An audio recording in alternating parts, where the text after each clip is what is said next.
Why are some cities in USA so extremely violent? Watch the HBO Max show The Wire.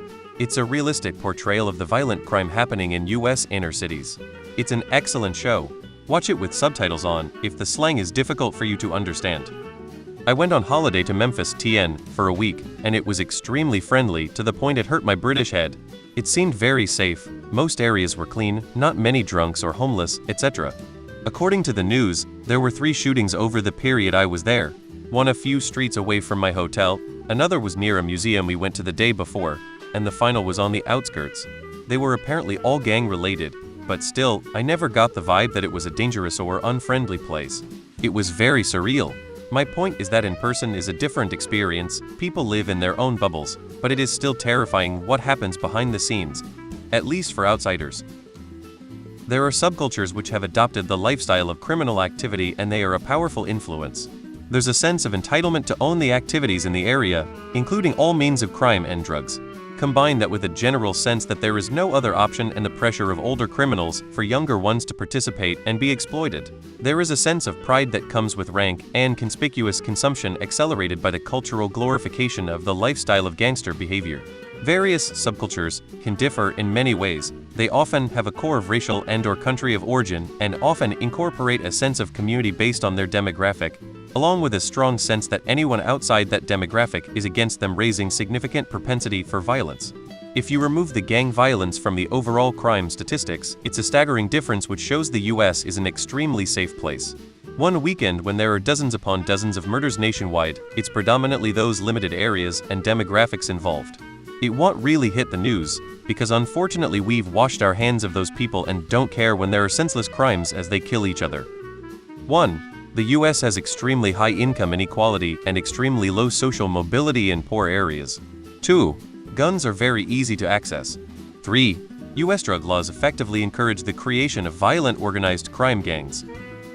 Those cities that you describe were once the heart of certain industries that are no longer used as much, so no work leads to more crime, and they have suffered natural disasters also, and have never recovered. We don't use coal, or steel, or make cars like we used to, so what are those people going to do to make a living? And we're talking generations of them. Drugs and crime are easy money these days, and buying from other countries is cheaper. A lot of these cities have city limits that are limited by other political boundaries, so they can't expand further. Since most of the crime happens in the core city of a metro area, it leads to the city looking really high. But if you zoom out and looked at the overall metro area, it would provide a more balanced look at how most of the population lives. For example, let's look at St. Louis. The greater St. Louis area has nearly 3 million people, whereas the city of St. Louis only has 300,000. So only 10 actually live in St. Louis proper. St. Louis is also only 66 square miles, whereas the metro is over 300 square miles. So while indeed St. Louis does have a crime problem, it doesn't really impact most people who live in the overall area. We have more gun violence than comparable nations because we have more guns than pretty much any other nation on the planet. The joke in New Orleans is that NOP stands for Not Our Problem Department. You will literally wait hours when you call the police for most things. In reality, it's both corruption and severe understaffing per capita of the department at play. While New Orleans is an internationally known city and a major port, the combination of out-of-state owner monopolies and political cronyism means all the revenue doesn't lead to a healthy local economy. I'm grossly oversimplifying off. Carjackings and robberies become bigger and bigger problems for these reasons and more. It's self-perpetuating when people who graduate, ready for industrious careers with their degrees, can flock a state over to Texas or Florida and make way more money for the same work. It can be focused in very small areas that when averaged make the entire city look like a war zone. Chicago isn't even in the top 10 for murders per capita, but news outlets love to bash it. Outside of certain areas it's a safe city. Violence exists everywhere, but in an area where there is a lot of people, there will be more violence concentrated into a small area. That doesn't mean you're safer living in the country than you are in a city. You're just geographically further away from other people experiencing crime. Alaska is one of the most dangerous states to live in, and it's mostly wilderness. You won't hear about it in the news. You have to look at crime per capita. That means how many crimes happen per person. There are more crimes committed in New York City than in Kansas City because there are more people. But there aren't more crimes per person, so you're not more likely to be the victim of a crime. Watch The Wire. It's gonna do a better job explaining it than a comment could. Because for some fucking reason, being a gangster or hood is glorified in the media and especially targets kids in middle and high school. Even the whitest of the white kids in the smallest town listen to rap music about being a gangster and drugs and killing each other from 6th grade onward, and it will probably be their favorite genre because it's all that's marketed to them. Most violent crime is between morons who know each other.